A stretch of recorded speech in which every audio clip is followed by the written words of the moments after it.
March is Fraud Prevention Month. It's an annual campaign that is aimed at helping Canadians recognize, reject, and report fraud.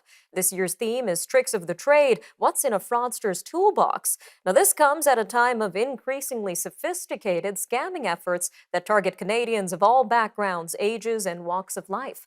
The Canadian Anti-Fraud Centre says it received fraud and cybercrime reports totaling nearly $530 million in victim losses in just 2022.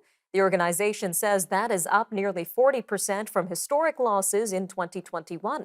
Well, with us now to discuss some of the major scams out there is Elizabeth Naumovski, Vice President of Marketing at Caldwell Securities Ltd. Elizabeth, welcome back to Forum Daily.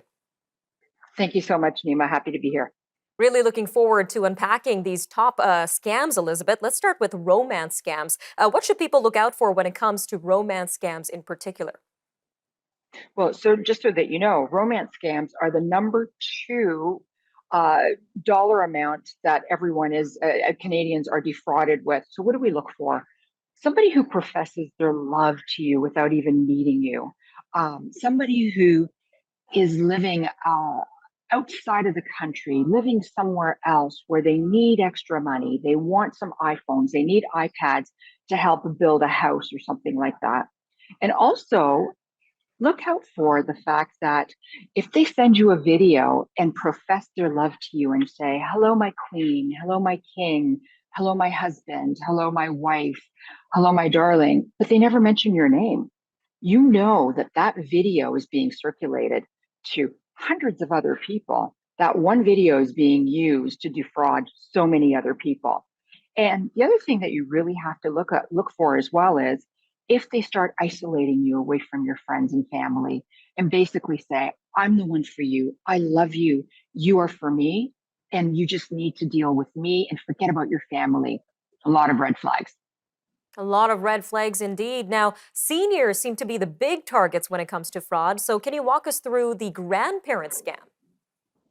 Yeah, this is a big one. And yeah, this is another one that tugs at your heart. Grandparents typically have a landline. So when you have a landline, it's easy to find your home phone number. The fraudsters will call and say they're a grandchild. Your grandchild has been in a car accident. Your grandchild has been arrested. What do? Your heart is breaking and you want to help your grandchild. Hang up the phone. Hang up the phone, call your grandchild on their cell phone because you've got that number.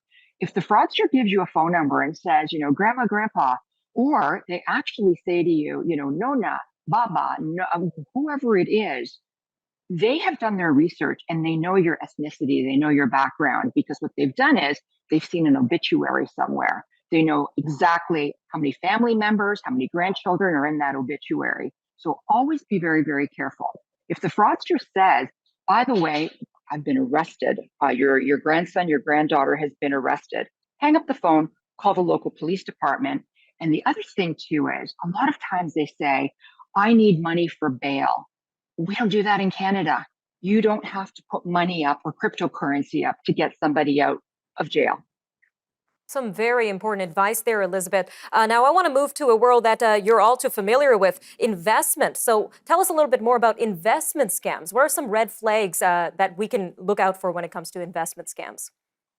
Again, urgency. You need to invest in this now. When people actually give you some unsolicited investment, they'll call you up, they'll contact you some other way by email or by text. If it is not an institution that you deal with on a regular basis, why would you give a stranger your money? So, red flags, they want to give you high returns with no risk or little risk. That's impossible, right? Urgency, don't tell anybody, give me your money right away, make the decision right now. Remember, everything that has to do with fraud, there's four things you have to look out for: urgency, emotional and manipulation, threats, and secrecy. Don't tell anyone. All right, Elizabeth, it looks like we've got a quick 30 seconds left, but what do you do if you are a victim of fraud? Don't be silent. Contact your local police department, contact the Canadian Anti-Fraud Centre, tell your friends, and if you transferred money somewhere, contact your financial institution as well. Very helpful, insightful interview, Elizabeth. Thank you again for your time today. Thanks, Nima.